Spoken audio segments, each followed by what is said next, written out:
Hi folks, welcome to Barb Makes Things. I just wanted to show you how I made these 3D printed feathers. These little guys that come out of here are called barbs.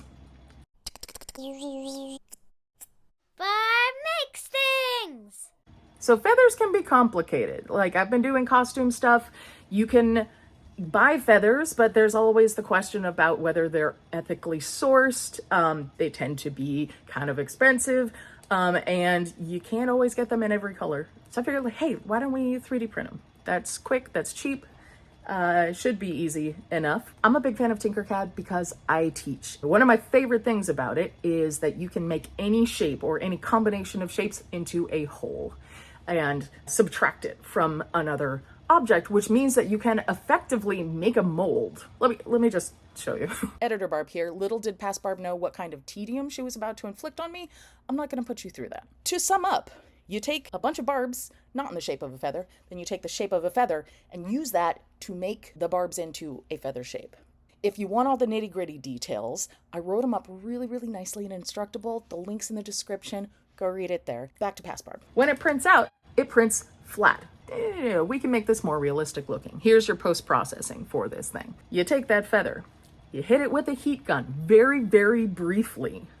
You can also use an embossing tool. I've even done it with a blow dryer. It will work. It will bend a little bit. You can adjust it as you want. In my models, you may notice that there is an outline connecting all the barbs together, and that's to constrain them during the heat gun process. If you don't do that, the barbs just go everywhere.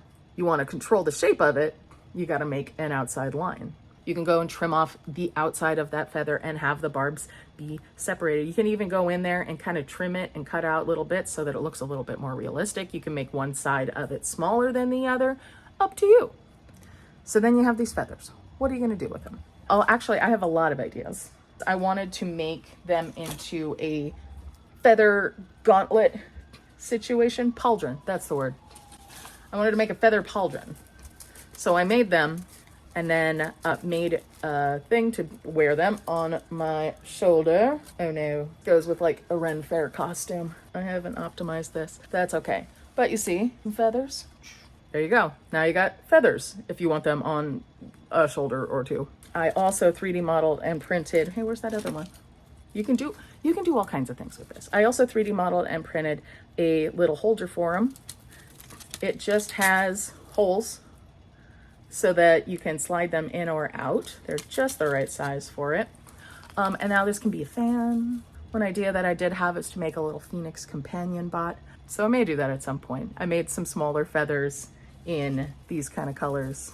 I made a little prototype. It'd be cute. We'll see when/if I get around to it. I also wrote up an Instructable with more detailed instructions on how to make this 3D model, as well as my own files if you would just like to print out some of your own. 3D printed feathers, whatever colors you want.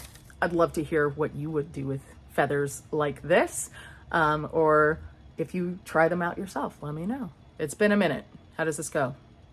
If you like this video, share it with a friend. If you didn't, share it with an enemy. Thanks for watching.